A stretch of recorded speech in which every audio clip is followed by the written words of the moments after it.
Hello and welcome to the Kick in the Creatives podcast, hosted by myself, Sandra Busby, and my fellow creative Tara Roskell, offering you interviews, inspiration, motivation, and a gentle prod in the right direction. And for lots more information, challenges, and other useful tools to help you get creating, you can go to www.kickinthecreatives.com. And of course, this is where you can also find today's show notes. Enjoy the show.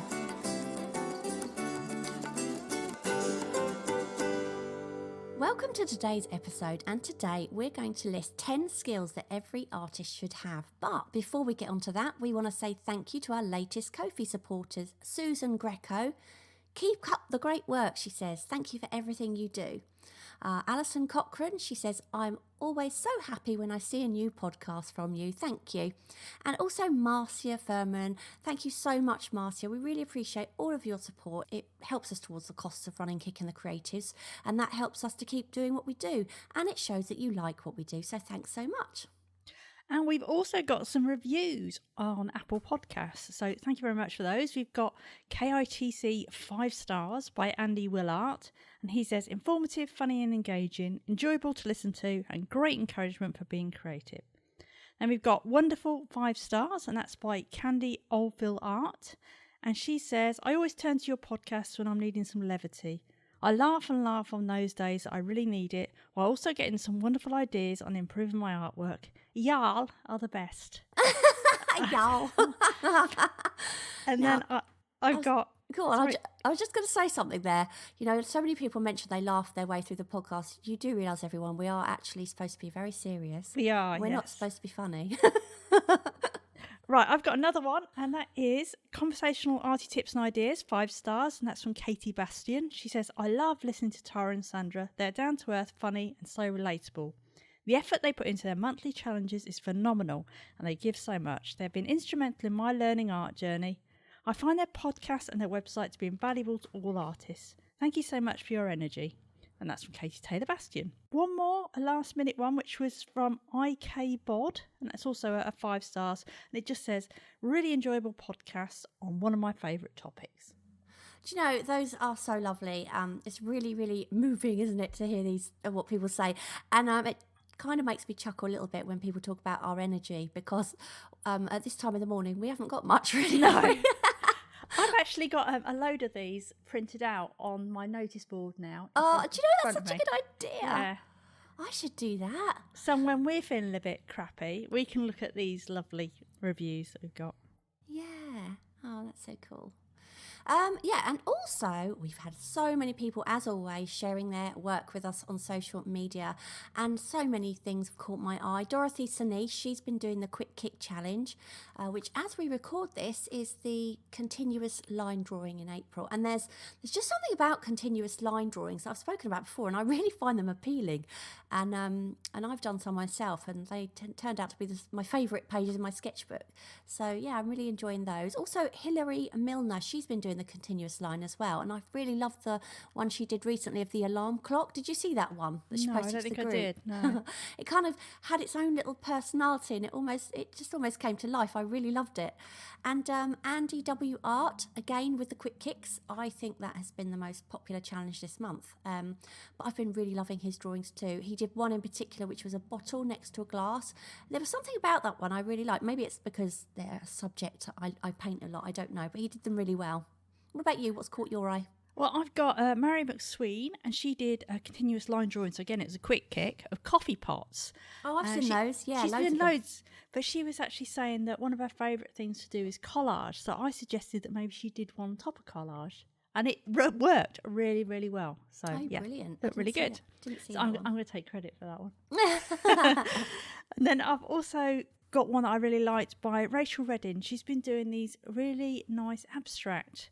They create really colourful patterns. I'm really enjoying those. I think they're great. Yeah, I've seen those. There's a name for them, isn't there? Yeah, they're called nerve something or something. It's not something? something I've heard of. Wasn't Catherine Slater doing some as well? Yeah, I think. something, was it in some sort of neurology? I don't know. I don't know, but it was really interesting that suddenly, I've never heard of it before, and suddenly a couple of people have been testing it out. So yeah, interesting. Anyway, what's new with you? Well, I have finished the first layer of my latest painting, and this weekend I'll be starting on the mid layer.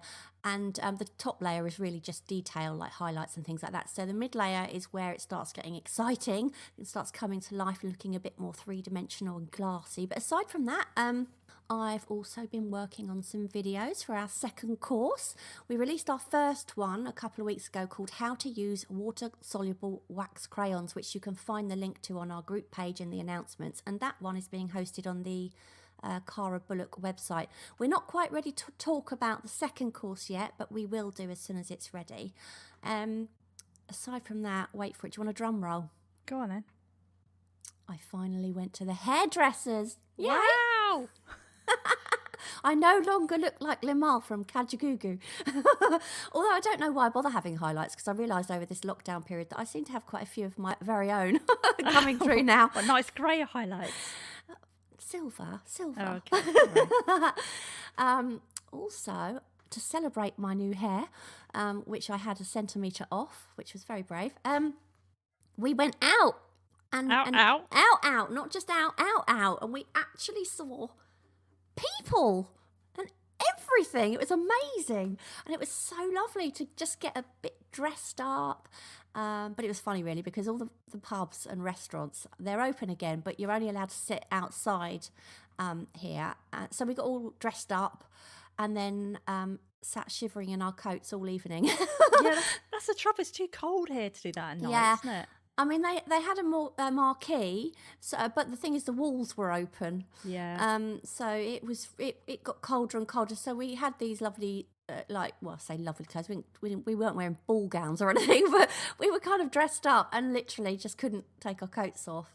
No. But it was still worth it just to experience a little taste of normality. And actually, at the moment, this week, I need to find something wooden. Let me just touch wood. The weather's been lovely here. I don't know about where you are, Tara, but here it's been double figures and it's been really sunny, and you know it's sort of it's been starting quite cold here. Has it? Oh no, it's been fairly warm here actually. The other day I was outside in my shorts and t-shirts doing some gardening. It was great. You're right when the sun's out, but when it goes in, it's cold. Yeah. Oh, and one more thing. Paul and I, we have both got both of our vaccines booked in, and the first one is this Saturday. Yay! So you never know, Tara, we might actually get some sketching dates together. Oh, that'd be nice, wouldn't it? It so will. I'm so looking forward to going out and with our sketchbooks and drawing the town. Yeah, that would be nice. So you never know. What about you? What's new with you? I pulled a muscle in my bum. I'm sure everyone really wants to know that. How did you do that? Or do we not want to know? Now it's recovered now. Should I ask? How? Yeah, it was doing the Oculus. We've got this virtual reality, like visor thing. I don't know what you call them, headset. And I've been doing. There's an exercise sort of app on there, and I've been doing that most days. Well, not for the last 2 weeks. I haven't, because my bum hurt. But first of all, it was like my back that hurt, and then it went to my bum, and it's like I was like getting up out of a chair and trying to sit, and I was sort of sitting wonky in a chair because it hurt. What about a rubber ring? No, yeah, that's what I could do with one of those. Anyway, it's recovered now, so yeah. Any unbum related things? Yeah. Or is that as interesting as your life is at the moment? That is about it, to be perfectly honest. But I have been playing around with Reels on Instagram. Oh, I know. And actually, you mentioned this to me, didn't you? And I was while I had a free 10 minutes yesterday, I was trying to look into how to do them, and I was thinking, I still don't get it. So I think I'm going to need a little personal, lesson from you.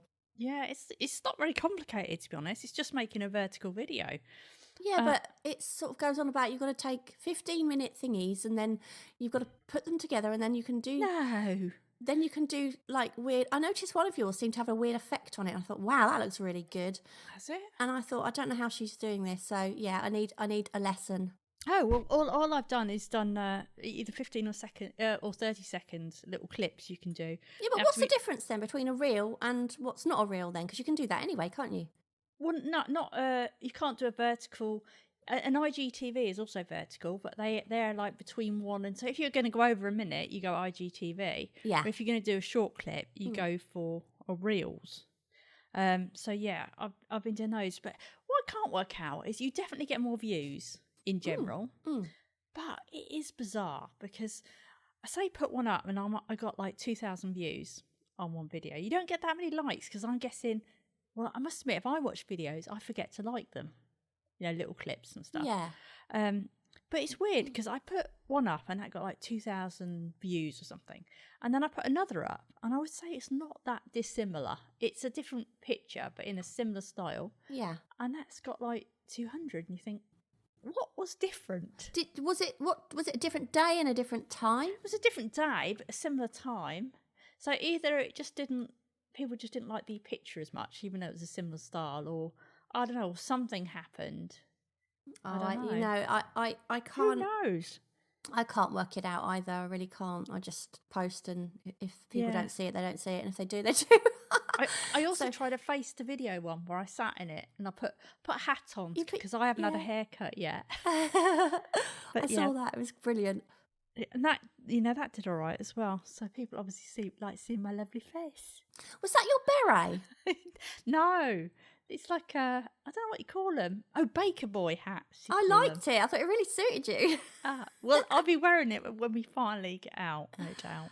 I'm going to have to get a fancy hat, aren't I? Yeah, we both need hats. Yeah. I've also been creating some faces made up of funny little creatures. They're slightly different to the ones I usually do. I don't know if you see. They're almost kind of doodly. I know. I saw a couple yesterday, and I really like those.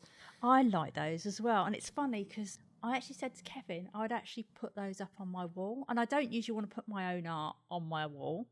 I know maybe that sounds weird. I know some people love putting it up, but I always feel weird about putting my own stuff up. I've only got one piece of mine up in my whole house. I've got art by other people, but not my own. Only one piece in the kitchen, and that's literally because the colour was perfect. I thought, I need something like that. And I thought, well, what am I talking about? Just put that up. Yeah, it's funny though, isn't it? Yeah, I don't know whether it's sort of, I don't know what it is. I don't know why. I think Paul would. There was one of those wine bottle ones. I thought, God, that would look so good against the green in our kitchen. Yeah. But then you think, well, yeah, but I could sell it. Yeah. Get some money. But it isn't even about mine selling. It's just, no. I don't know. It's because I've done it, I guess. I mean, Kevin's got some of mine. He wanted some of mine in his room, his office. So he's got some in there. But yeah, it's weird. But I have also noticed about how differently I treat my sketchbook to how I treat when I go on to loose paper. Yeah. But I like the way I treat my sketchbook, which is a weird thing. So go on then, elaborate. What do you mean? Okay, What's elaborate. The so in my sketchbook, I didn't used to use colour hardly at all, but I've started using it a lot more lately. And I guess because it's small and because I'm using quite crude methods in generally to colour, so I might be using a pastel, like a wax pastel, or I've got these things called Stabilo woodies. Right, they're a bit like near colour, but yeah. But because they're quite chunky, I guess, you can't be accurate, and I'm very loose, and also loose because there's nothing precious about it. Yeah. And I look at them and I think, oh, I really like that. But then I was trying to bring the same thing to when I was doing those doodly faces. Yeah. And I suddenly noticed I'm colouring within the lines. So there am I thinking I love being loose. Yeah.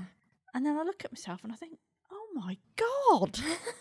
And so then I deliberately start colouring outside the lines, and trying to make it much more rough because it's just bizarre. There's this switch that goes off because I'm on a loose bit of paper. It's interesting, isn't it? Yeah. Very interesting. Yeah. Anyway, I suppose we should talk about today's topic. Today we're talking about 10 skills that every artist needs, aside from being able to draw, of course. And personally, I think one of the most important skills that you need is time management. After all, we actually did an entire episode, didn't we, on time management alone? I think that was episode 23. So it might be worth you checking that out if it is one of your own particular problems. But if you can't manage your time, you'll find it really hard to fit enough time in for your art. And you need to do as much of it as you can so that you can grow and improve as an artist. And, it's not easy, especially when you've got a family to look after or a job or both. But you've got to find a way of fitting a good amount of regular time in to work on your art. And I think the hardest thing about that is that it might mean, well, to be honest, it does mean being selfish at times without feeling guilty. And that is so difficult. But if you've got a painting on the go or an artwork that you want to get done, well, it's not going to do itself, is it? You know, a good way to make the time is to perhaps treat it like an appointment instead. Book a slot into your calendar like you would a dentist appointment, whether it's an hour or 2 hours here and there or a full day. Keep it aside just for your art. And when you do get invited somewhere or somebody wants you to do something, you can look at your calendar and say, well, I'm busy between those times, but I'm free before or after. Or better still, just make a regular day purely for your art so that everyone eventually remembers that you're always busy on that particular day, so not to bother asking, because you do feel guilty if you say no, don't you? Well, I'm pretty good at saying no. Yeah, I'm a bit less so, you know, because obviously I want to see people, but at the same time, I'm torn because I know I've committed to perhaps a commission or whatever, and it's just very, very hard to say no. I don't think it's even about being committed to a commission. It's you want to do this. Yeah. It's something you want to do, so you should be able to have time to do it. Especially when you work as well, you know, then your time to do that thing is limited, isn't it? So when you've then got sort of somebody saying, oh, should we go somewhere, or should we pop over, or it's hard because you want to see those people, but at the same time you're like, yeah, but this is my only day I'm going to get, you know, so it is difficult. I think by far the number one most important thing about time management is self-discipline. So if you made an appointment for your art, commit to it. Once you've made your appointment, then you must show up. But like I say, time management is something we could go into in great depth, and we did in episode 23. And I can't say it all on this because we'll be here for, I don't know, about 3 hours. We won't be managing our time very well, would we? No, exactly. Yes. You loved that episode, didn't you? I actually thought it was really helpful. It even helped me. Yeah. So this is the thing, right? We say all this stuff, even if we're really rubbish at it, so we can go back and listen to it and try and make ourselves better. It is true, though, isn't it? It's like when you used to blog about things, and you'd almost be writing this note to yourself on how you should be. Absolutely, yeah. Anyway, also included in managing time is prioritising. Now, that might mean that you have to sacrifice an hour of Netflix in order to draw, but you could also combine it and actually do a bit of drawing while watching Netflix if it's a kind of sketchbook thing. And we get people in our group doing that, don't we? Yeah. There's Ava, and she's absolutely brilliant at doing these drawings, watching the TV. But you've also, you know, you can cut out things like don't spend so much time looking at Facebook and spend more time. I think the key is more time creating than consuming. I think that's so true. That's so one of those true. trendy things they say on social media things. But that is really tricky because obviously social media is made to be addictive. So it really takes some doing. But also, I think there's a thing with realising actually how long it does take you to create a piece of art. And not just creating a piece of art, but everything that comes with it. Because once you've created it, you've also got to, well, if you put it on social media, you've got to do that bit. And if you're making a video of it and a time lapse, that also takes extra time. Because I can find that doing the social media bit, because I don't spend days doing a piece of art like you do, that my social media could take as long as creating the piece of art. It's just incredible. So you need to think, although it might take you 2 hours to create a piece of art, it might take you another hour, 2 hours to do the social media or whatever to come with it. Yeah, we were talking about earlier, weren't we, about how sometimes we do a episode about things we're not really that good at. Yeah, because we need to know. But funny enough, we don't really, because sometimes I've said, oh, why don't we talk about this? And you say, oh, I'm not really comfortable about talking about this because I don't really know about it. And I'll say the same. But there was one, I was about to say we should do an episode on how to make the best of social media. But I think you're better at that than I am, because I'm really slack when it comes to, you know, making the most of it. But I'd love to learn more about that. So maybe we should do an episode on that. Or maybe we should get an expert in. Or what we could do is, we're talking through our ideas now, is we could do a little experiment where for, say, 2 weeks, we both try certain things. Okay. And then we report back. Okay. Well, we will discuss after this episode. We will. Okay, and do you know what? That's so funny because the next thing, the next thing is focus. That clearly we're crap at. Clearly, we're rubbish at focus. We've just got off on one already. Yeah, so number 2 is focus. And like you say, one of the biggest culprits responsible for us losing our focus is our phones. Phones are so different these days, aren't they? They don't just ring. They send us text messages, they send us emails, they remind us to do stuff, and they send endless social media notifications. And as soon as you see that banner light up, even if your phone's on silent, somehow we're just compelled to pick it up, aren't we? Do you know, I really wish that phones were just phones. And then, but like you could still have a tablet that would have all the stuff, all your internet and social media. But then if you were like out on a phone, nobody would then be looking at their phone.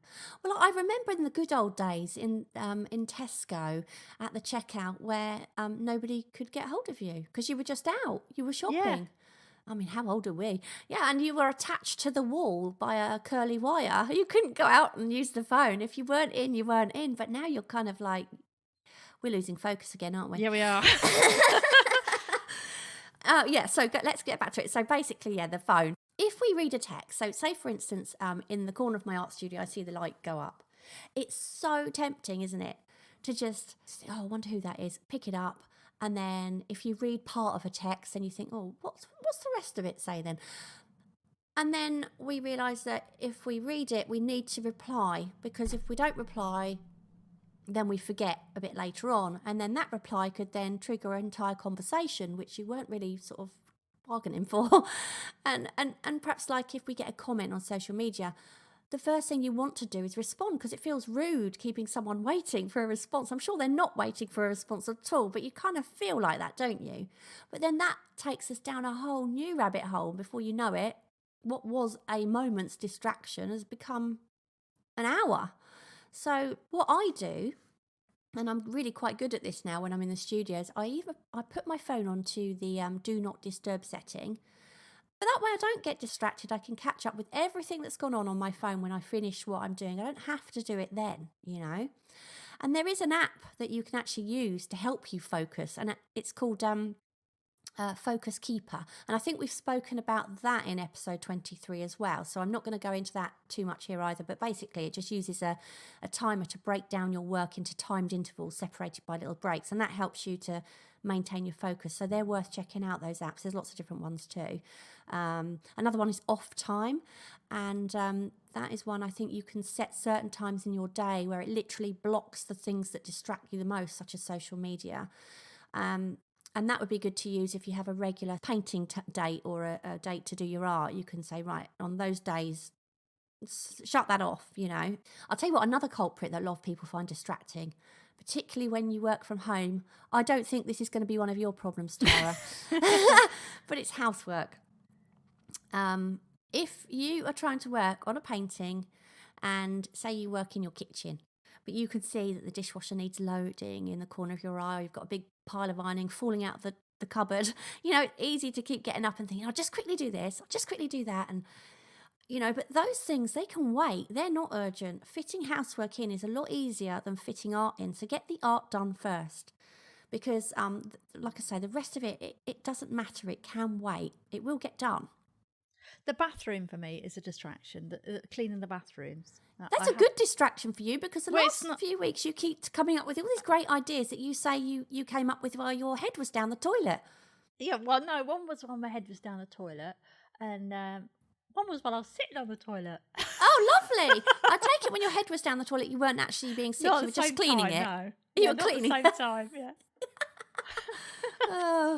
Oh dear. I wonder what piece of art you were thinking about at the time. I came up with some ideas for podcasts. That's right. Yes, I remember. Yeah.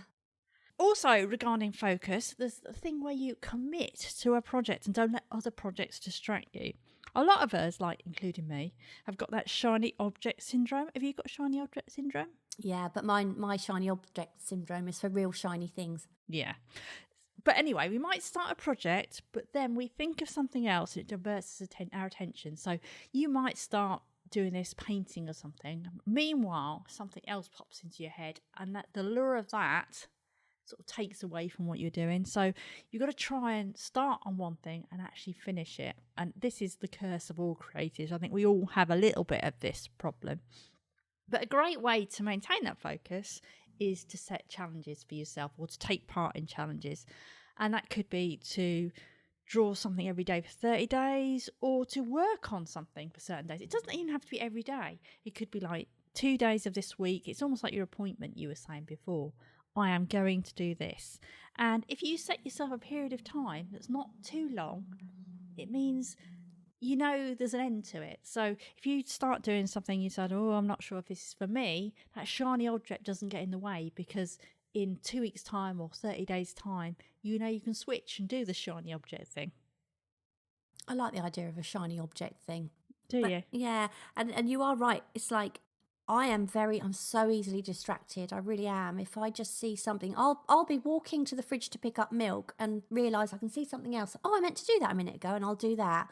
As I'm on my way to that, I think, oh, actually, I've got to quickly put the bin out. And so I'll do about, I don't know, 7 different things just on my way to do the one thing I was looking at doing in the first place. Do you know what I mean? Yeah. Yeah, well, I'm bad with Facebook. Like for our podcast, we have all the answers, don't we, for the questions that I have to. I go on and I copy those out and put them on the document. But I sometimes will go to copy those things off Facebook. Meanwhile, we'll see someone asking something or whatever in the group, answer that, come off Facebook, start doing something else, and think, oh my God, I haven't even actually done the thing that I went on for. Yeah. Just shows you. It does. Anyway, on to number 3, which is see. So we all hear that saying, don't we? Draw what you see and not what you think you see. And I remember hearing that so often when I was a beginner artist and thinking, I don't know what the nerf you're talking about. But basically, it just means don't make assumptions. And that is a mistake that beginner artists so often make. Just because in your head that you think you know what something looks like, it doesn't mean that you don't need to really look at what's in front of you. And you need to take that label away and forget about what it is you're drawing. And instead of thinking it as the subject it actually is, just look at it as a series of shapes and angles and curves and tones. And once you learn to do that, your art will improve so quickly. And I'll tell you another tip about seeing. And actually, this is something my dad once said to me. And I remember we were in the Natural History Museum when he said it. And he said, always look up. Don't forget to look up. And apparently, why he said that is the most spectacular piece of art in the entire museum is the one that most visitors miss. And that is because it's on the ceiling. And I did look up and it was absolutely amazing, this ceiling. It was incredible. But, you know, ever since then, I have always looked up. When I'm walking around the woods, sometimes I'll just look up and I've seen great big buzzards sitting in their nests. I've seen, do you know what I mean? You just miss what's going around. Everything's eye level. Yeah. And I mean, Paul always accused me of never looking up in the house because my house is always clean, but then there's always cobwebs. So I don't often look up in the house. But look around you, look up, take notice of everything. And that really helps with the inspiration. Yeah, but you could now tell him that the reason you don't take notice of the cobwebs is because you're annoying housework because you need to get some art done. Exactly. Yes, good point. Ammunition. Also, you were talking about drawing what you actually see, and a good way of doing that is doing that upside down drawing thing, isn't it? I think it was, I don't know if she invented it, but is it Betty Edwards who had the book on drawing? Drawing on the right side of the brain. That's the one. She talks about how, because we assume so much, like you were saying before, like we assume an eye is kind of the shape of an almond. Yeah. Then we draw an almond, even though that's not what's really there. So if you turn a photograph of someone upside down and then try and draw it that way, instead of drawing what you think you see, you will actually draw what you see. And that is supposed to be a good way to practice, actually drawing what you see. Yeah, it is, yeah. Other things about seeing is trying to look at your subject more than you do at your paper. And a good way to practice that is by doing blind contour drawings, where you're only looking at your subject and you're not looking at your paper at all. Now, they might not look like your actual thing you're drawing, although they do generally, like you said before, they have a real quirk about them, don't they? Yeah, I mean, you don't necessarily have to do that in continuous line either when you're just looking at your subject and not your paper. No, but if you do it in continuous line, I think the thing about that is it keeps you to more where your place would be. Yeah, Whereas true. if you're doing it like and you're not looking at the paper, unless you're really, really practiced, then you're probably going to draw one eye right over one side of the paper and another over the other. And by doing it continuous keeps it a little bit more together. But anyway, but the thing that does is just trains you to look at the object more than the paper. And then also try seeing tones of light and dark in what you're working on. And if you squint your eyes, it's much easier to see those tones. And you can also cheat. So if you're doing something that's based on a photograph, you can obviously turn it black and white digitally. You don't want to do that all the time, but if you do that to start with, it will actually help you see which bits are dark and which bits are light. Because sometimes it is very hard to pick out with different colours. If it's a colour photograph especially, it's harder to see what is dark and what is light. Well, I think anyway. Do you? Well, I think as well, people, again, make assumptions about it. If you are looking at a scene in front of you and there is a fridge and it's in a room and the room's got a black door, you assume because the door's black and the fridge is white, you'll just assume that the door is going to be darker than the fridge. But if you really look, because the sun's streaming through the window, it's bouncing off the door, which makes the door much, much brighter and lighter than the fridge, which is in shadow. Yeah. So the white will be darker than the black. And that's the thing that a lot of people forget. That's what I was sort of saying earlier about the assuming things. You have to take notice of those things. Yeah, but I do think the colour thing really makes it harder as well, doesn't it? Which is why making something black and white actually does help you see. Oh, 100%. It really, really does. And because colour you can get, again, I remember painting, do you remember the teacup painting I did with the lipstick mark? Yeah. You know, that was just a plain white teacup. But when I was really, really looking at it, I was picking out all sorts of colours, and I think the colour I used least on my palette was probably white. And it was really interesting just how colourful what just a white cup can be. Yeah, I mean, there is those real subtle changes in colour hues, isn't there? And warmth and cool and, you know.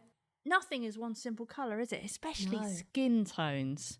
Yeah. I always find it quite weird when you get these pastels or whatever and they say flesh tint.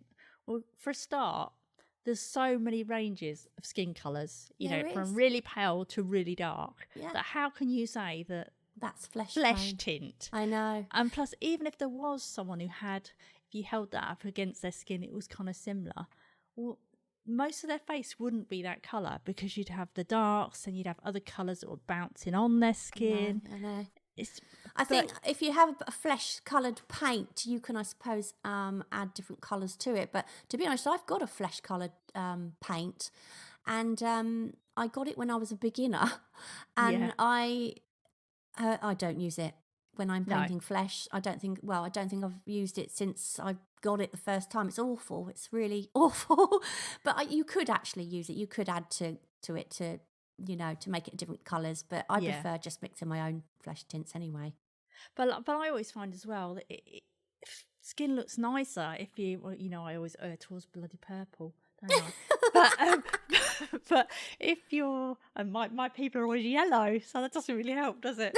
But if I was trying to do something more realistic, I would just have such a range of colours in there, because in the shadows you'd have, some purple, and then in the highlights you might even, you'd have some maybe some yellows and stuff, and then I always find it nice to put a little bit of a kind of cooler blue in places as well. So there's such a mix. It's never just one. And when it comes to tone with your colours, actually, you were saying about your faces are yellow. A lot of your faces are yellow. Actually, it doesn't matter what colour you use if you've got the tone right. It doesn't matter. Yeah. But I was going to say, I have actually got a pastel that is called salmon, right? That I actually got for doing like a Caucasian skin tone, but not for doing it if I was doing a proper thing. It was basically if I was doing a live drawing and just quickly, in a 5-minute drawing, wanting to shove a colour down. Yeah. You know what I mean? Yeah. But I think I've used that once. Oh, really? So, I think I got that one. That's a neo colour, isn't it? Yeah. I didn't like it either. No. So, number 4, imagine. So you need to be able to use your imagination. And if you listen back to episode 84, we devoted again that whole episode to using your imagination. So I'm not going to elaborate to that degree here, obviously. But you should do what's right for the art, and that might mean editing what's in front of you. Just because there's a dirty old wheelie bin in the middle of the street doesn't mean you have to include it. But on the other hand, maybe that's just what the scene needs to give it some character. And if that's the case, then just add one in. And equally, you can move things around if you need to. Maybe a lamppost would look better in the painting if it was further over. Well, then move it. And you can do the same with colours. If something needs a splash of red, then find a way of adding it. And that's basically what is meant by artistic license. Being an artist gives you a license to adjust what's in front of you for the benefit of the artwork itself. You don't have to be true to what you see. You can adjust. And of course, a part of that imagination, you need to be able to generate ideas. But that could be as simple as deciding what to paint, or it could be in generating really weird and wonderful and imaginative ideas. It could be anything from one scope to the other. It's also great if you can think a little differently to other people to make your work stand out. So if you want, why can't a person be blue? And also, if they were blue, that means you wouldn't have to use that salmon pink flesh tone. Okay, so number 5, getting over failure.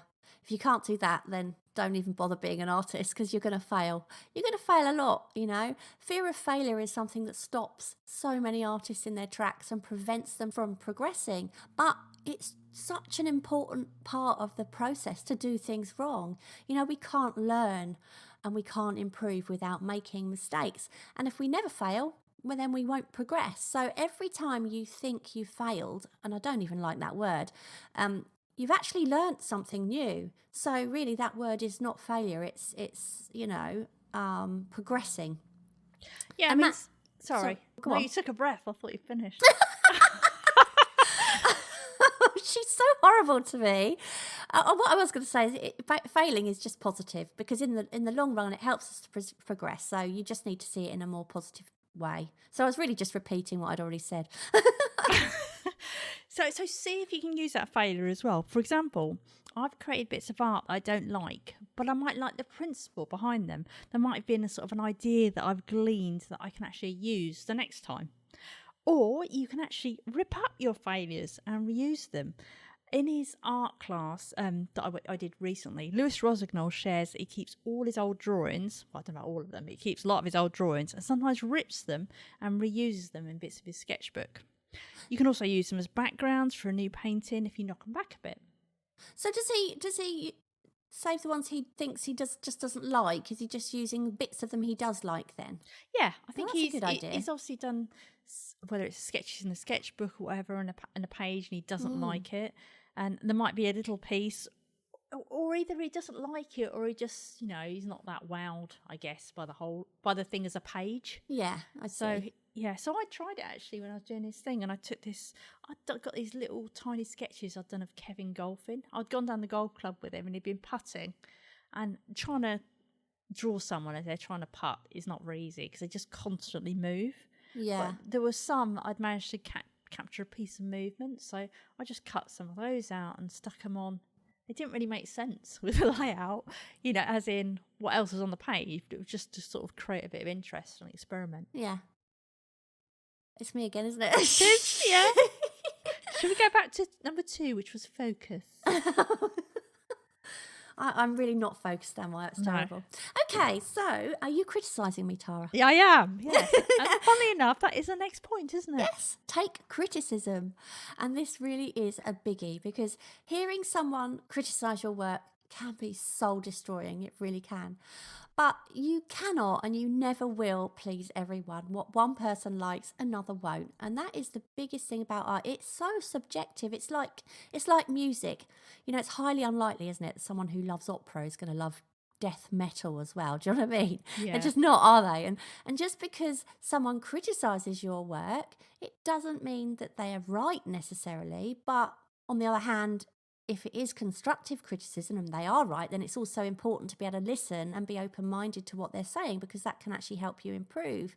So learn who to listen to, but don't always assume you're right, or sorry, they're right. Well, yeah, both. You're right or they're right. But just take it. It doesn't matter. You're always going to get criticism at some level, and it's just part of it.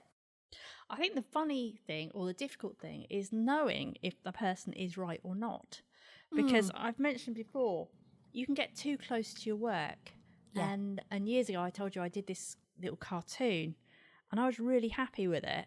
And then someone who actually doesn't know what they're doing Does know what they're doing, says to me, well, her face looks really square and really heavy. I would soften that off and make it slightly more. You don't have to make it completely curved, but make it more curvy. And I did it, and I'm looking at it, and I was thinking, oh, I really don't like it as much, you know. But I thought she does know what she's talking about, this woman. Yeah. So I did it all. I changed it to what she suggested, and I look back at it now, and oh my God, was she so right? Yeah. It was untrue, but I was so stuck and have so fixed in my idea that I couldn't see it at the time, which is kind of bizarre. It's really interesting, because I think like learning who to listen to, often you'll think, well, another artist is who I should be listening to, and yes, that's true if that artist is someone who has the same sort of a similar style to you, works in a certain way, then obviously they're the kind of people I'd want to look to say, you know, what do you think about this? If I was to ask an abstract artist what they think I should do about perhaps one of my bottle paintings, they might say, oh, loosen up, put some hard lines around it, do this, do that. And of course, okay, that might be right for their kind of art, certainly not right for my kind of art. And equally, I wouldn't sort of say, I could say to them, well, I do think you need to, you know, blend your tones a bit more, you know. So sometimes an actual artist isn't necessarily the one who will know best. Sometimes it's someone who doesn't paint at all. And the one person I find most valuable to me when it comes to criticizing, when he never criticized my work, but giving an opinion as to what he feels may or may not be quite right in his eyes, is actually Paul, my husband, who is not remotely artistic, but he's really good at sort of seeing pattern, and I think it's because he's colourblind. But I'll often say to him, right, before I put the paint down, is there anything on this that you can see that's not doing it for you? And he'll sometimes say, well, there's like this diagonal line there and it just looks too straight. And I'll look at it then and think, do you know what? He's right. He's actually right. Or when I've done something, he'll say, yeah, I like that. I'm not so keen on that bit. And I think sometimes it's the people that don't paint that are often can be more right than the people that do, because the people that do have their own ideas, don't they, of what you should and shouldn't do. Whereas people who are just viewing art, they're probably the ones you want to please the most, aren't they? Yeah, and I think it's really weird with art as well, because it is so subjective. Yeah. Like you said before. I mean, do you remember that drawing I'd done the other day of Which the one? woman with the blonde hair, long blonde hair? Oh God, that was so funny, wasn't it? Yeah.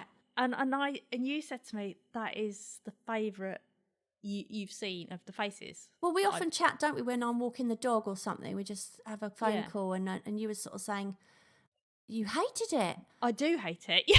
And I was like, I just said to you, my God, that was the one I liked the best of all. I thought that was amazing. Which just goes to show you that, you know, it's not necessarily about right and wrong anyway, is it? So, no. You know, but you could have hated that one and I could have loved it. And you could have criticised and said, I don't mean criticise, but you could have said, oh, it's not one of my favourites, or I don't like the way you've done that. And yet I could have loved it. Yeah, and equally I could have said to you, that's not one of my favourites, but 100 other people could say to you, I love that one. Exactly. It's just bizarre. But also, if you try and please everyone, your work can end up being really bland or really unnoticeable in the end. Yeah. It's just not possible to please anyone. The other day, hopefully someone. Hopefully someone. Someone the other day put a comment on one of my abstract faces, and they were trying to be, you know, they were really just trying to provoke, I think. And they put like, in my humble or in my arrogant opinion or something, it said, it's a bit wonky. Who said that? What? Where was this on Instagram? Instagram, yeah. And comments are usually kind on Instagram in general, aren't they? Yeah. Yeah. And he just said, and I had to look up what the phrase meant, but it was in my arrogant opinion or something. It's a bit wonky. Okay. So I just said, yes, it is. because it was one of my abstract faces where I deliberately make one big eye, one small eye. I shift over the nose and shift over the mouth. Well, that would almost be like you putting a comment on my Instagram saying, it's a bit perfect. yeah, well, nothing of mine is perfect, but yes, it looks like a wine bottle. Well, yeah, or it looks too realistic to me. Yeah, to you, exactly. Yeah, that's the thing, isn't it? Yeah, People it's say it's just, it is funny, isn't it? But yeah, on the whole, Instagram's great for comments. I'll tell you, the worst place is YouTube, isn't it? My God. Yeah. I mean, we've been really, really lucky, but sometimes when I look at other people's videos and you look at some of the comments, you think, my God, that's so cruel. How can people be so cruel? It's horrible. I think it's really strange how YouTube is like that, and that sort of scares me off my own channel, really. I don't bother with it. Yeah, and I always think as well, those people, they would never say that if they were standing there, in front of you. And I don't actually think there's anything wrong if they say something, that actually makes sense. It's not just cruel, as in constructive. Let's go on to number 7 then, which is self-promote. And oh my goodness, this is really hard at first. Just being able to say those words, I am an artist. I mean, that's hard enough, isn't it? But you've also got to be comfortable talking about your art. And one of the best ways of doing that, of course, is to share it on social media. And I don't just mean posting a finished piece of work and then, slapping a price tag on it and gushing all over it. Share progress shots, talk about your process and the story behind it, and the right people will be generally interested. If you want to take your art seriously, then you've got to be able to comfortably share and promote your art and put a value on it without feeling like a complete narcissist, which is, it is easy to feel like that, isn't it? I mean, I obviously share my paintings on my art page on Facebook, but I also share my work on my friend page. And I know that not everyone on my personal Facebook is remotely interested in art, but at the same time, well, that is part of who I am. It's a huge part of who I am. So I'm going to share it. And if they don't, find it interesting, well, then they don't. I'll equally share maybe if I failed miserably at making a sponge cake. Do you know what I mean? That kind of thing. But it's weird, isn't it? How we can almost... I'd find it really easy to promote your art, Tara. And I'm sure you'd find it really easy to promote mine. But it's promoting our own. It's very much harder, especially when you are beginning. It's knowing when it's the right time to self-promote as well, isn't it? Yeah, I've not got this one down. I must admit, I struggle with this. I find it... I don't have any problem with sharing art and talking about it, but the actual trying to get the sale type thing, yeah, you know what I mean? That piece I struggle with, because when you're new, you don't know where to pitch your art. You don't know who your audience is.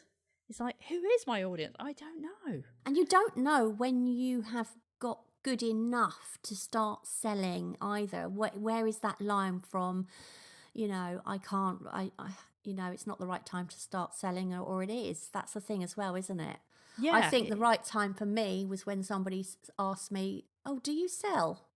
Because I'm really interested. Then I started realising, actually, maybe this is the time now where I know enough, and I was able to then start looking at that kind of thing. But it is difficult. Yeah, it's so tricky because, I've had people ask me about doing commissions, in the past of a face, but then you sort of tell them a price, and then it's like, whoa, they just go quiet, and so you think, well, have I pitched it too high, or is this just not my audience?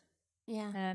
And it's also with that thing, I was looking the other day, I was telling my partner Kevin about this earlier. There's this guy who I like his art, and he does kind of, it's a bit graffiti looking. It's kind of, I like that I'm going to get it wrong now, Jean-Michel Baptiste. Oh yes, yeah. Yeah. It's kind of in that sort of ilk. It's very graffiti, but he kind of does these faces, and he's got these little miniature artworks, and they're only they're about 7 by 7 inches by something. So they're very small. But he's painted them in acrylics on a little panel and used that and markers. And I went onto his Etsy store. I wonder how much these are. And they're like £28-30. Blimey. And you just look and you think, how can you make that pay? Yeah. No, because I assume like your materials have cost you a few £. Then you've got your Etsy fees. Yeah. Then you've probably got your PayPal fees. So you're probably now down to £20 or just over £20. And it's like, and then you've got to post it. Yeah. Well, quite honestly, I don't charge anywhere near enough for my art if I was looking at time. Yeah. I mean, yeah, I make money, but if I really, really was looking at the time it took, I probably should slap another 0 on the end of half of them. Yeah. Do you know what I mean? Yeah, and that is the bizarre thing, because like we were saying, okay, so this guy there is selling these tiny little paintings. He does bigger paintings for more, but they're still not a lot. But then, like you say, you should be slapping another nought on, and there will be people who are slapping 1 or 2 more noughts on for practically the same thing. Yeah, definitely. And also, I think art should be more affordable as well. So I like making it available to to people, but without doing myself out of. Do you know what I mean? I don't want to work on something for weeks and weeks and then it's not worth doing. Obviously, not if it's a commission. I think it depends if you were doing that as your full-time business. Yeah. Then you'd probably have to slap the nought on. Yeah.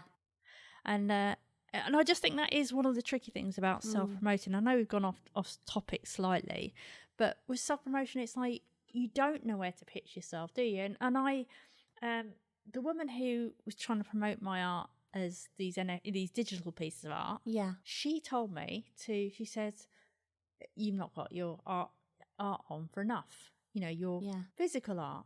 And she says, go and put them, I won't say it, but she says, go and put them all up. And she goes, it doesn't matter, because if you're not selling any for what you're selling them for, it doesn't matter if you put them up. Because if you're still not selling them, it doesn't matter. But it's that perceived.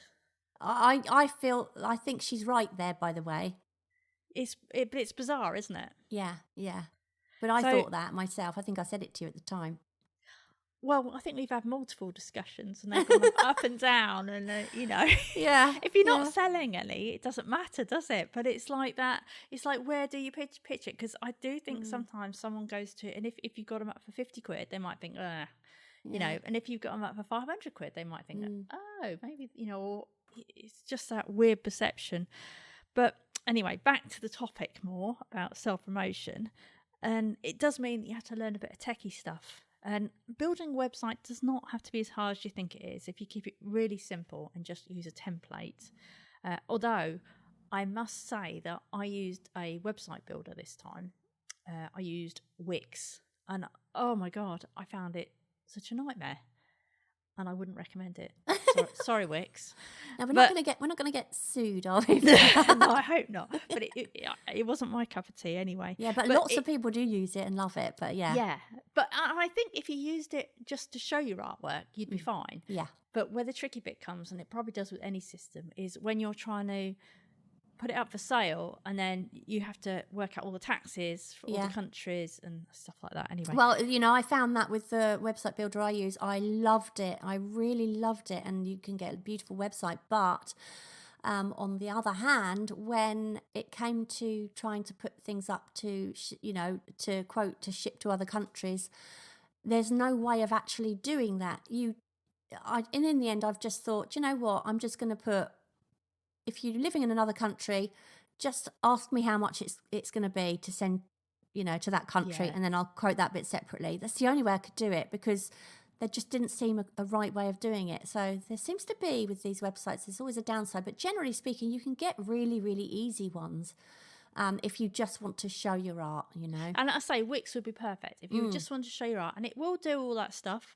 So unlike what you said, you can set all the taxes. Yeah. It's just so hard to get your head around. Yeah. So and also you need to learn, of course, a bit of social media basics if you're going to self-promote yourself. And also, not just for promoting yourself, but also for connecting with other people. So that could be other artists, and you might co-promote each other. We're thinking about doing this now a bit, aren't we, with Kicking the Creatives, sort of co-promoting. And also, don't be afraid to say I'm an artist. I think you said that before, but I actually now think of myself as an artist rather than a graphic designer. Yeah. I think, but that's taken a while. Yeah, I do. I don't find it hard at all now, but I remember I did. Used to think I was, I suppose it's that imposter syndrome, isn't it? But at the end of the day, that's what I do. Always have that. Yeah. I paint and I create and I sell my work. Of course, I'm an artist. It is hard to say at first because you just feel a little bit, just feels odd, you know? Well, also, it depends on, we've talked about this before, your definition of an artist. It's whether, are you making a living as an artist or not, isn't it? Yeah. But that might not be the definition. I think the definition is just you create art. Absolutely. The other thing, number 8, let's move on to number 8, which is accept rejection. So it doesn't matter what kind of artist you are, how experienced you are, how fantastic you are, you won't always be the right fit for galleries. You won't always get into a competition. You certainly won't always win it. Don't let that worry you because, as we said earlier, art is subjective, and at the end of the day, it is about the taste of the person who is looking at it at the time. I mean, if an abstract artist approached a gallery full of realism paintings, well, they're not going to get in, are they? They're going to be rejected. But equally, if a realism painter approached a gallery full of abstract paintings, then they're not going to get accepted either. It's about finding the right fit, seeing where your art fits. I don't know how you feel about that, Tara. Yeah, I mean, in the past I've tried approaching galleries. Oh, it's horrible. It's really horrible. I've had a piece in a couple of galleries. Yeah. Not the stuff I do now, but this is years ago. But actually walking in somewhere and asking is just the most horrible thing. Oh, it is, isn't it? And it's like you were saying before, it'd be much easier. Be much happier going in with yours or somebody else's art to try and sell it because the personal thing has gone. It doesn't feel like it's a personal thing. And it's actually also quite hard sometimes, unless they're just horrible people, for that person to have to say no. You know, I mean, we get pitches, don't we, to come on our podcast sometimes, and some of them we're just like, wow, that's such a good fit. Yeah, brilliant, let's talk. Other times, we just know that that's not the right fit for our, I think we got asked, didn't we, by a circus performer or something before? And as much as that's brilliant, it's not the right fit for our podcast. So we have to then say, I'm so sorry, but it's just not what our listeners are expecting. And it's not very nice having to say no, of course it's not. But it's just part of it. But I do notice with some of those, they actually have someone else pitch them, and I think that is such a good way to do it. Yeah, then you haven't got to know whether they say no. Personal rejection, have you? Exactly. But I think the worst thing is actually your actual art itself being rejected. But that will happen. It's going to happen. It is part of the process. So you have to learn to accept rejection. Okay, we've got number 9, which is say no. This sounds like a drugs advert. Just say no. Wasn't that Grange Hill? Yeah. No, anyone in the USA, which is about 85% of our listeners, is not going to know what we're talking about. And anybody a lot younger than us won't know what we're talking about. That's true. I think they were all smoking marijuana though while they were singing that. Yeah, they were. Apparently.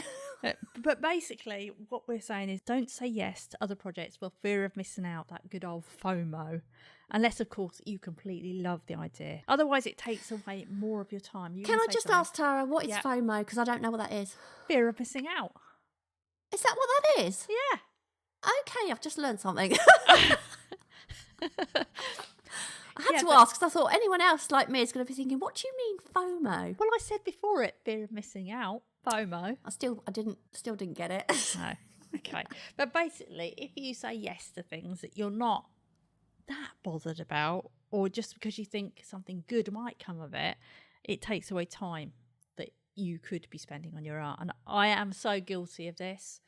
I get involved in projects sometimes and I think, why have I done this? I say because I think, I think that could be, something really good could come of that. And then I think, I'm partway through and I think, why did you say yes to this? Always doing that. So true, yeah. And then also say no to friends and family for free stuff. Unless you're doing this as a hobby or it's something you really want to do, of course. Maybe offer them a discount instead. I mean, maybe your mum and dad or your sister or something, but then that's a case of... Yeah, I know what you mean. But also, even then, it's like you only want to do so much, don't you? Well, yeah, you can. Yeah, and also in that case, you can just say, "But it'll be when it'll be, and when I feel like doing it." I think I told you about this one, and I'm going to say this because I don't think they'll ever listen. But somebody basically asked me to create a book of illustrations for. Right. That they were basically, I won't go into the full story, but they were adopting some kids, Right. and they wanted to create a little book of illustrations of their to show the kids about their life. Oh, So that's a nice idea. Yeah, so it'd be how they met and all this, and about their family kind of thing, which is a lovely idea. But they asked me if I would create it for them. Which is fine, but were they asking you to do it for free? Yeah, for free. Yeah, that's the trouble. And it but takes a long time. The problem is I would imagine they probably think that would take me a day to do, because they wanted cartoons of all of that. But literally that would have taken me weeks. I think a lot of people don't realise that, don't they? I mean, I've been asked to do, can you just do a quick sketch of that? And I'm like, well, it's not just that simple. Things don't just fall off the brush. No. Well, because you're really good at drawing like Felicity Fizz cartoons, but if I was going to try and do cartoons of these people, well, first of all, I would have to decide what they're going to look like as cartoons. So that's like drawing them still. Then I would have to work out the compositions for all of these drawings in this book. And then I'd actually have to draw them. I'm not kidding. You'd be minimum, actually, when I got into the drawings, it'd be half a day of drawing. Yeah. It would take me forever. Yeah, I know exactly what you mean. But I'm sure they weren't very happy when I said no. So... Yeah, but I think when you don't paint and you see somebody else paint, you think it looks effortless, and actually that's a misconception, isn't it? At the end of the day, if you're asking someone to do something for free, you are then taking away that person's opportunity to be doing something that will be earning them their living. Or for me, it was I wouldn't actually enjoy doing that book. Because do it if you're going to love doing it. Yeah, exactly. And you're like, I love that idea. Oh yeah, and I've got the time to do that. I'll enjoy that. Brilliant.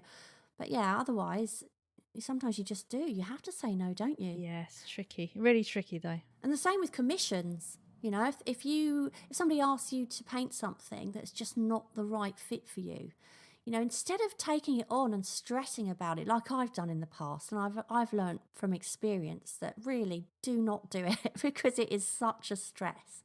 Instead of taking it on because you think, well, oh God, I can't miss this opportunity to earn this money, just don't. It isn't worth the stress. Recommend another artist who you think would be a better fit, and don't also take on a commission if you already have too many. Not unless they're happy to be put on a waiting list, because, if you're taking on a commission, then you're committing to it. And that can be a lot of pressure if you're on a deadline. So just be sensible about it. Because the last thing you want to do is rush a painting or take on something you just don't enjoy doing. I've done it so many times where I've taken on a painting I know I'm not going to love, and I'm never doing it again. I know. I think the problem with that as well is when you take on a drawing or a painting like that, you sometimes end up doing it multiple times. Maybe not with your realism, but like say someone asked you to do a sketch, of something. You'll do it once and then you'll look at it and you think, because you haven't put your heart into it, you haven't loved it, you don't like the end result. That's the thing, yeah. Then you think, oh God, I'm not happy with that. I'm now going to have to draw that thing I don't want to draw again. Yeah. To try and get a result that I'm happy with. So but you still don't end up happy with it because you haven't enjoyed the process. No, so you hate the painting, and then that's going to hang on someone's wall. Yeah. And that's there forever with your name on it, It's horrible. Yeah. Anyway, we're on to number 10, and that is be brave. Experiment and try things out. You never know what you're going to enjoy until you try it. Now, even if you have a set style that you love, like Sandra, for example, there's no harm in stepping out of your comfort zone and trying something new. And I know you do this more in your sketchbook now, don't you? Oh, yeah, definitely, yeah. And also, if you want to, of course, don't be afraid to get out there in public and sketch. But it won't be as scary as you think, especially if you stick some headphones on or something. And at the moment, of course, very few people are actually going to approach you. So now is a good time. Yeah, definitely. Now is definitely a good time because nobody's going to come within 2 meters of No. you, are they? And be confident. If you can't be confident, then just pretend to be. If you don't appear confident in your own work, then no one else will be. And like Tara says, be open to new opportunities. I remember when Youngman Brown invited me to be a guest on his podcast, Your Creative Push, and I was so close to saying no. I mean, the idea of being interviewed on a podcast was completely alien to me and so terrifying. I was used to listening to podcasts, not being on them.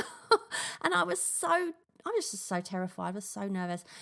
I'd been interviewed before for magazine articles where they write to you and they ask you questions, and then you've got time to sit there and think about your answers and things like that. But I'd never been on anything where I had to actually talk to someone, with no option for me to edit. But anyway, despite being nervous, I actually obviously did do it. And that led, didn't it, Tara, to the two of us two meeting. And of course, that has led to Kicking the Creatives. So just by being brave and daring to say yes to something you feel maybe a bit scared of, some really good things can come out of it. Yeah, and probably from that, your sketching style has changed, and I've started painting again. Exactly. All from that one thing. Yeah. Meeting me, Tara, was the best thing that's ever happened to you, isn't it? Well, that's debatable, but yeah. But I was also going to say, because when we first did our first podcast together, actually, as well, not an interview, that was also quite scary because I'd never, ever planned that I would do a podcast where I would share my opinions. It was always going to be, when I was doing a podcast before, it was always interviewing someone else. So when we did that first together, I was like, oh my God, this is something totally new. Yeah. And scary. Yeah, we were both terrified, weren't we? Who wants to know our opinion? Exactly. And I remember when we first interviewed someone together as well. I mean, I was just, the idea, I was like a rabbit in the headlights. But you get better at things, you get used to things. And, these things, I never feel brave anymore if I do a podcast. It's just something now we do from time to time, isn't it, with other people. And it doesn't bother me at all. But, you've got to say yes. You've got to get over that hurdle of saying yes first, and saying, yes, I'll do it. Right. So are we now on to our previous question? I believe we finished. Yes. We have. So we haven't finished. We've still got more. So do you have a secret talent other than creating? If so, what is it? Now, that was last week's question or last time's question. So do you want to kick them off? Yes. So we've got Vecna. Is it Vecna Optimista? I can't say this. Optimistica? Optimistica from obviously an Instagram name. Maybe Acro Yoga. You can check Al J Jazz J to see me fly on him. I think that's what it is. At Al Jazz J, I think, to see me fly on him. Science probably doesn't count. Well, I've got to say, I wasn't sure what on earth she was talking about when I read that, so I had to go and have a little look at the Instagram page, and basically it is a combination of acrobats and weirdly freshwater fish. It's very strange. But did you look at it by any chance? I've seen her post before. Her and her husband do this kind of yoga thing, but like you say, it's kind of acrobatic. So you'll kind of be lying on the floor and supporting her on like one arm or something. Yeah, like flying angels. It's amazing. Yeah. So she literally does fly on him. Yeah, I'd have to lose some weight because to lift me like that. It's funny because I was talking to her on Instagram about it, I said, I don't think I do that. And she said to me, you could do it. You're skinny. I think she doesn't know she's talking to me. I think she's talking to you. I used to do this with my kids, flying angels, and I've done it with my husband, and but not on one sort of supporting on one leg. It's where you put your legs in there and then they balance on top. Actually, Paul's cousin was the last person I did that with, but we had a few drinks, so... Yeah. Anyway, I've got an answer from Rob Myers, and this one made me laugh. He said, I can turn cash into wine. I loved that one. That made me laugh. I'm very good at that too. Yeah. Rick Fravor, keeping a positive outlook, which frankly seems to be lacking in today's society. Well, not on this podcast, hey? Well, you're good at that. You're much better at that than I am, I think. Positive. Yeah. And I've got Andy W. Art, and he says, always trying to find greener and environmentally friendly ways of doing things. I built my old garden studio from straw bales and fence post. With a lot of help, I got an old diesel car to run on veg oil. That old car ran for another 130,000 miles after it was switched before it really needed scrapping. Oh, wow. That's incredible. Yeah. I've got Nick Tay West, listening to animals. One time, years ago, my son's class went on a trip to a zoo with the help of many parent chaperones, myself included. At the gorilla exhibit, I stood watching a silverback who was sitting facing the opposite direction. I kept thinking if I could free him, I would. He turned around and started staring at me, and the people around us noticed. A less exciting example involves bees and mud daubers who will fly up to me whenever I'm outside to let me know their water dish needs filling. That's amazing, isn't it? It's like an insect whisperer. Yeah. I've got Kerry Caffin, and she says, I can tie a knot in a cherry stalk in my mouth. Okay, well, let me tell you, Kerry Caffin is one of my own personal friends, very good friend of mine. And if, Kerry, you are listening, I want a demonstration when I see you next, because I've never known that that is one of your talents. And I wonder how she discovered that, why. Just why? Yeah, I mean, I have to see it. I've got Michael Beckett, and he says, I was a web developer before I retired. I still try to keep up with all the new technology, but geez, so yeah, I can build a website. I've got Sherry McDonald, and she says, I'm a reverse engineer. What is that then? I think basically I don't know what she reverse engineers, but if you can imagine you had something to eat down the pub and you think, oh, I really like that. It tasted really nice. And you try and work out what's in it and you try and make it. Oh, I see. But I don't know if that's right. As in you try and deconstruct. Yeah, basically. I see, yeah. But it could not be for food. I don't know what it is. Gabriella Pop, dancing, especially folk dances from Israel and the Balkans. Years ago, Oriental belly dancing. Ooh, wow. That sounds fun. Yeah. Gabriella is so active. She does so much. She does her running, her climbing. And she's always got a really big smile on her face whenever we do those Zoom drawing sessions. She's always the one that I notice smiling away in the background. Right, I've got Priscilla Moodley, and she says, but then it wouldn't be a secret, would it? Oh, and now I'm really interested. Now we really want to know what your secret talent is. Maybe it's keeping secrets. Maybe it is. Adrian Sutherland, tiling, prefer kitchens to bathrooms, and I've done many over the years for myself and others. I'm not trained, but I can just do it. It's very satisfying and strangely relaxing. I can imagine that might actually be quite relaxing. Oh, no, I can't. But Adrian, if you ever want some more to do, I'm afraid it's bathroom, but that would be quite good. I've got Ellen de Peacav. I don't know if I've said that right. Sorry, Helen. Peacav? I don't know. I can milk a goat and I can make cheese. Wow. I wouldn't want to go near a goat to milk it because I've heard they're cute. Yeah, but they headbutt you, don't they? Oh. I've got Michelle Slee. I can program and teach coding to complete beginners in work. Not my job, but something extra I do, as I want to give people from non-technical backgrounds the opportunity to try it out and see if they enjoy it. I've got Carol Whitmore, and she says, herding kindergartners and keeping second graders engaged in distance learning.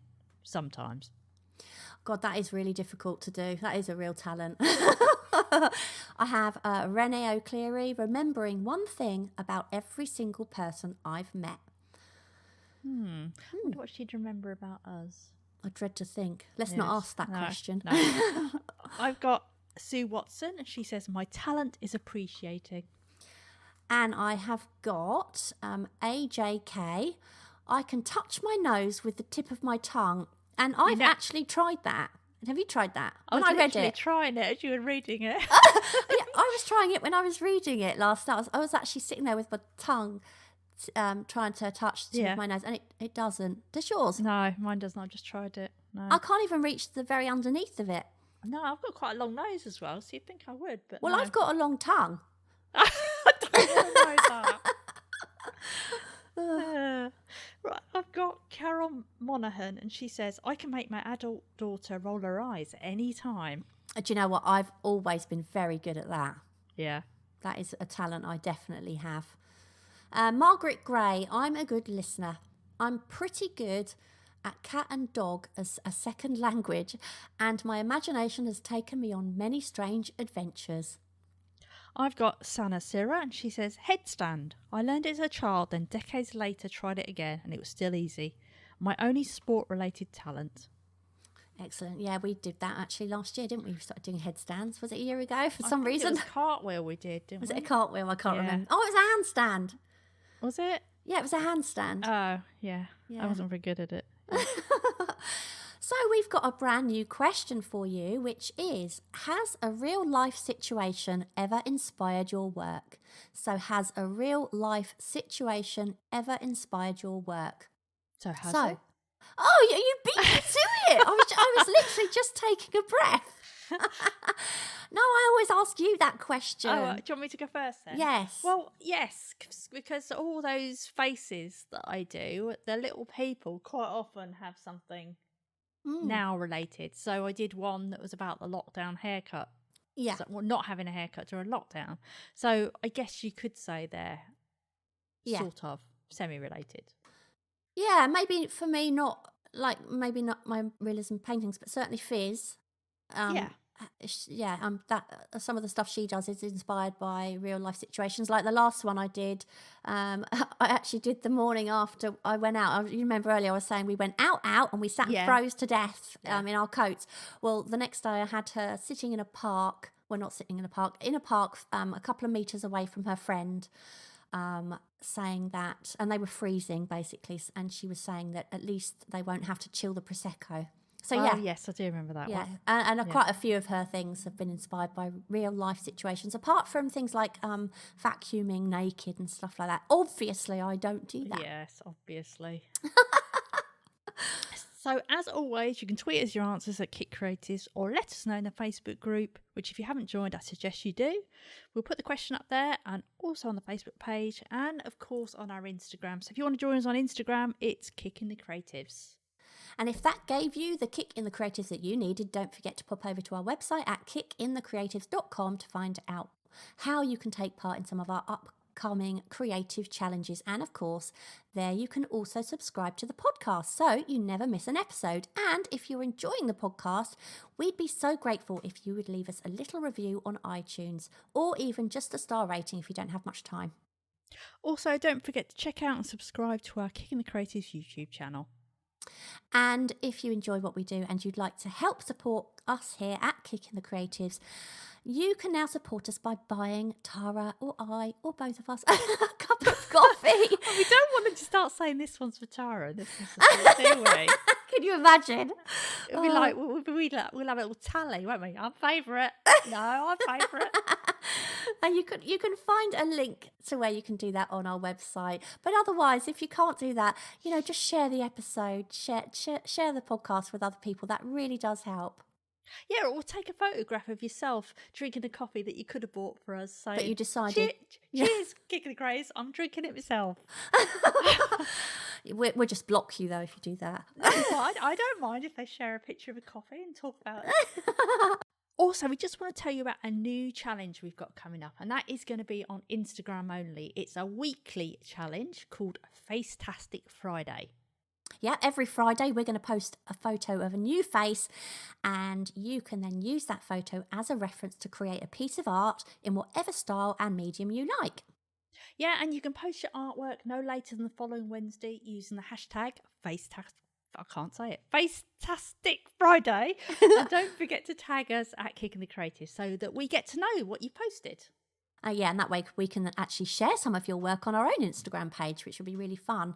And then on the following Friday, of course, we'll post a brand new face, and then we go again. And it's going to be really fascinating, don't you think, to see how different people see the same face. Yeah, I mean, because if we drew it, I know it'd be totally different. So really interesting to see, because you could be totally abstract if you wanted. It doesn't actually have to end up looking like the face if you don't want. No, but pop over to Instagram and check it out. So that's coming this, by the time this actually airs, we'd have already started, I expect, wouldn't we? But check it out, Facetastic Friday. But that is it for today, and we will see you next time. Yep, see ya. Bye. Thank you so much for listening. We hope you enjoyed the episode, and if you did, perhaps you'd like to share it and leave a review for us on iTunes. Back soon.